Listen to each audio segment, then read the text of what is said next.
কারোর দরকার হবে না। কিয়ামতের দিন তুমি তোমার এই ত্বকগুলোই তোমার অপরাধগুলো প্রমাণ করার জন্য সেদিন যথেষ্ট হবে। বলেন ঠিক কিনা? সেই দিন আপনি বলবেন ওয়াকালু লিজুলুদিহিম লিমা শাহিদতুম আলাইনা, কেন তোমরা আমার বিরুদ্ধে সাক্ষ্য দিতেছ?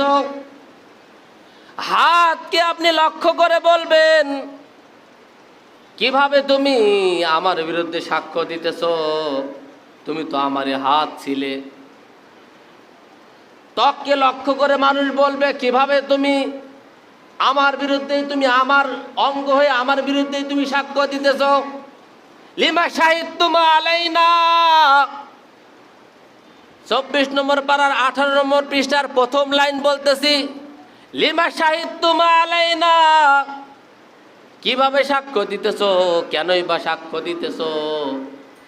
সেই দিন ত্বক তোমার সাথে বলবে, ক্বালু আনতাকানা আল্লাহুল্লাযী আনতাকা কুল্লা শাই, যে রব, যে মালিক, যে আল্লাহ রাব্বুল আলামিন তামাম দুনিয়া সৃষ্টি করেছেন, যে রব তোমাকে সৃষ্টি করেছেন, সে রব আমাকে অর্ডার করেছেন আজকে কিয়ামতের দিন যেন তোমার 60 বছরের অন্যায়গুলো খুলে খুলে রবের সামনে বর্ণনা করি। সারা জীবনের সব অন্যায় সেদিন খুলে খুলে বর্ণনা করবে। কেন সাক্ষ্য দিতেছ আমার বিরুদ্ধে?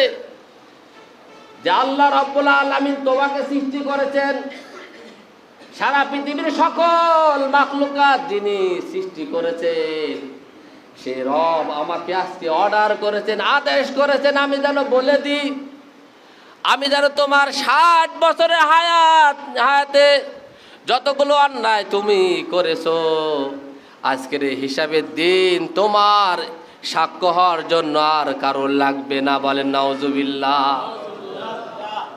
ক্বালু আনতাকানা আল্লাহুল্লাযী আনতাকা কুল্লা শাই ওয়া হুয়া খালাকাকুম আউওয়ালা মাররাতিন ওয়া ইলাইহি তুরজাউন।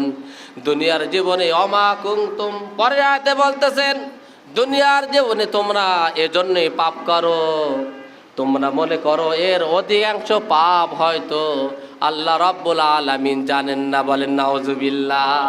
রোজার অবস্থায় মিথ্যা বলো, রোজা অবস্থায় অনেকে সুদ গ্রহণ করে, ঘুষ গ্রহণ করে, কিন্তু টাকাটা হাতে নেয় না, বলে ডয়ারে রেখে দাও। তোমার এই চালাকি, তোমার এই দুর্বিসন্ধ রব্বুল আলামিন তোমার থেকেও তুমি যত প্রকার ষড়যন্ত্র করো তার জবাব দেওয়ার জন্য রব প্রস্তুত আছে কিনা। সুতরাং সিয়াম অবস্থায় যদি অন্যায় হয়ে যায়, গোনা হয়ে যায়, তাহলে আপনার এই ঢাল, রোজা হলো ঢাল। রোজা কি? বলেন রোজা কি? ঢাল দিয়ে মানুষ কি করে? শত্রু থেকে নিজেকে আত্মরক্ষা করে। কিন্তু সেই ঢাল যদি ছিদ্র হয়ে যায় তাহলে শত্রুর বন্দুক কিন্তু গ্রহণ ধরে রাখতে পারে না। আল্লাহর হাবিব বলতেছেন, ও আমার উম্মতেরা, তোমরা তোমাদের রোজাকে ছিদ্র করো না, তোমরা তোমাদের রোজাকে ফেড়ে ফেলো না। সাহাবীরা যখন জিজ্ঞেস করলেন, ওগো আল্লাহ রাসূল, কিভাবে রোজা নষ্ট হয়, কিভাবে রোজা বা ছিদ্র হয়ে যায়, কিভাবে রোজা আবার ফেড়ে যায়? আল্লাহর হাবিব বললেন, তোমরা যখন গীবত করো তখন তোমাদের রোজাগুলো এইভাবে ছিদ্র ছিদ্র ছিদ্র হয়ে যায়। বুঝতে কি আর বাকি আছে? সবাই বুঝছেন তো? গুনাহ করলে রোজা কি হয়? বলেন রোজা কি হয়? ছিদ্র হয়ে যায়। তখন ওই ঢাল দিয়ে আর আত্মরক্ষা হয় না। রোজা হলো জাহান্নাম থেকে বাঁচার ঢাল।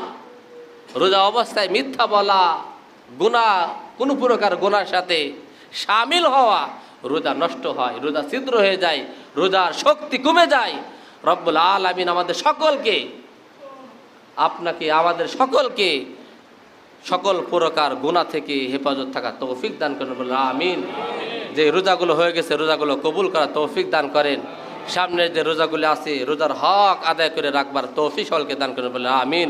ওয়া আখিরু দাওয়ানা আলহামদুলিল্লাহি রাব্বিল আলামিন। আমরা সুন্নাত আদায় করে নিই।